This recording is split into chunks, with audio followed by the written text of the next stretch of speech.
প্রিয় বন্ধুরা, আজকে আমি আপনাদেরকে দেখাবো কম্পিউটারের নিচে যে টাস্কবার থাকে এই টাস্কবারকে কিভাবে ট্রান্সপারেন্ট বা স্বচ্ছ করা যায়। যার জন্য প্রথমে আমরা মাইক্রোসফট স্টোরে গিয়ে সার্চ বারে ট্রান্সলুসেন্ট টিভি নামে একটা কিওয়ার্ডকে সার্চ করব।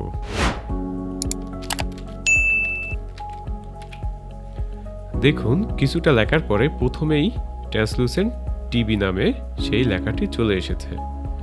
এখানে ক্লিক করার পর প্রথমেই আমাদেরকে ট্রান্সলুসেন্ট টিভি নামে এই অপশনটি দেখাচ্ছে।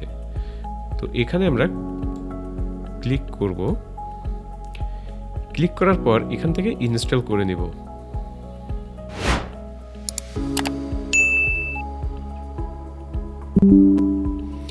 দেখুন ইনস্টল হওয়ার পরে এইখানে ওপেন দেখাচ্ছে। তো আমরা এটাকে ওপেন করব। এরপর আমরা কন্টিনিউতে ক্লিক করব।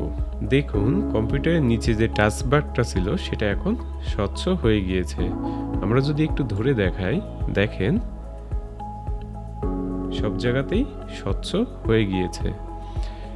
তো আপনারা চাইলে আপনাদের কম্পিউটারকে এইভাবেই স্বচ্ছ টাচবারে রূপান্তর করতে পারেন।